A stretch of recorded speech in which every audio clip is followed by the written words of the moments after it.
Pertama, saya sangat bersyukur, berbahagia malam hari ini bisa berhalal bihalal, bersilaturahmi, bernostalgia bersama Pak SBY dan keluarga besar Partai Demokrat.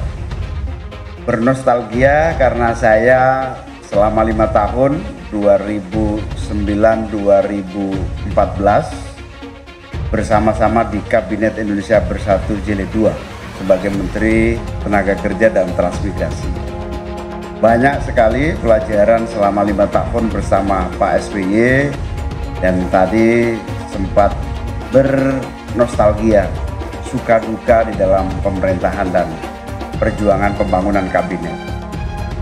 Yang kedua, saya sangat berbahagia bisa berdiskusi menyangkut berbagai perkembangan politik nasional bersama Mas AHY dan Pak SBY, terutama meskipun kita berbeda koalisi, saya di koalisi Kebangkitan Indonesia Raya, Mas AHY di koalisi Perubahan dan Persatuan, tapi komunikasi, silaturahmi jalan terus.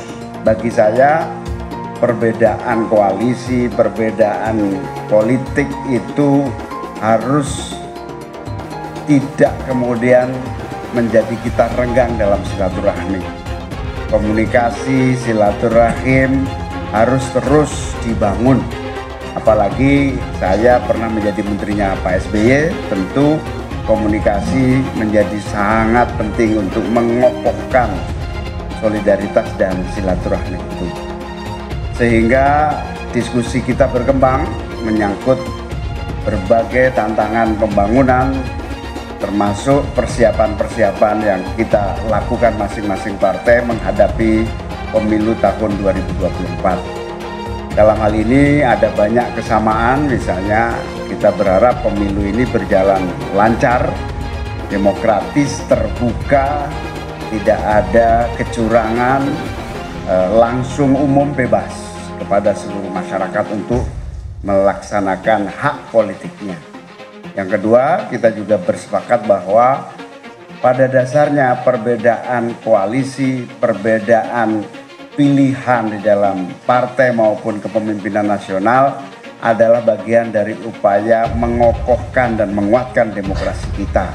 Sehingga dibutuhkan semangat saling menghormati, menghargai perbedaan, menjunjung tinggi kekeluargaan dan persamaan di antara kita. Sehingga nanti kalau Mas AHY menang misalnya, saya akan teriak dari jauh, jangan lupa saya Mas. Tapi kalau saya menang, pasti saya tidak akan lupa Mas AHY. Jadi itulah demokrasi yang tentu saling berbagi. Jadi dengan kesepahaman itu maka perbedaan justru khasanah kekayaan di antara kita, dan itu akan mendewasakan itu sambil menunggu takdir. Manusia ini kan berusaha. Saya berusaha koalisinya sama Gerindra, sekarang tambah Golkar. Namanya juga usaha.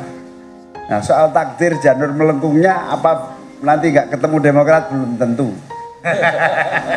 Itu takdir di luar kemampuan kita, belum tentu. Saya tidak optimis karena tidak ingin kecewa ya.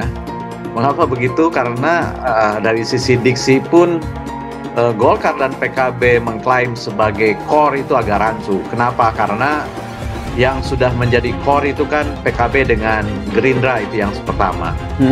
Betul, sampai hari ini belum ada koalisi yang mengkristal, belum, karena capres-cawapresnya belum diumumkan. Tetapi dari sekian blok koalisi yang belum mengkristal itu, kita melihat beberapa sudah mengental. Sebutlah koalisi perubahan, sebutlah kerjasama antara Gerindra dan PKB, sebutlah antara PDIP dan PPP. Itu meskipun belum mengkristal, sudah mengental. Yang masih cair itu sebenarnya adalah posisi dari Golkar dan PAN. Apakah dia akan ditarik ke kir sehingga membentuk apa yang disebut koalisi besar? Meskipun kata-kata koalisi Indonesia Bersatu itu kan sebenarnya menurut saya sudah lumpuh layu ya, sudah layu kembang.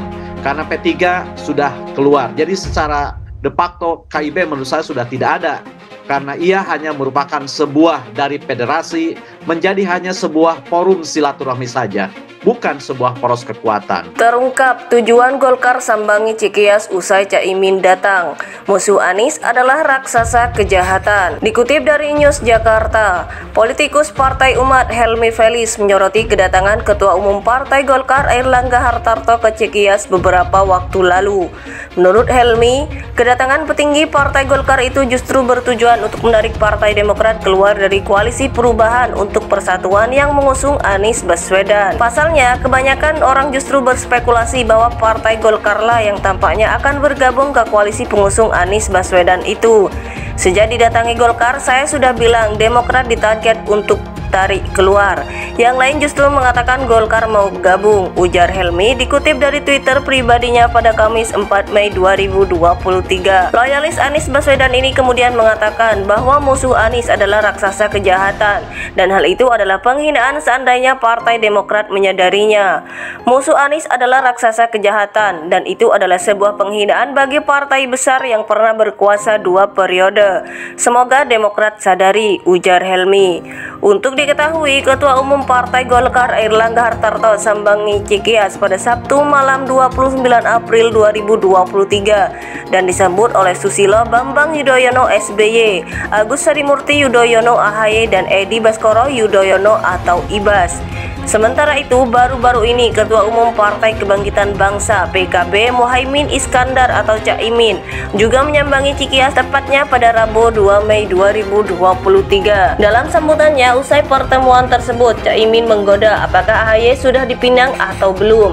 Namun tampaknya AHY tetap kuat melangkah bersama koalisi pengusung Anies. Apa ya, misalnya di sana sudah serius apa belum, atau bahasanya di sana jomblo apa enggak, ujar Caimin yang disambut tawa elit kedua partai politik yang berada di sana. Loyalis Anies Baswedan ini kemudian mengatakan bahwa musuh Anies adalah raksasa kejahatan dan hal itu adalah penghinaan seandainya Partai Demokrat menyadarinya.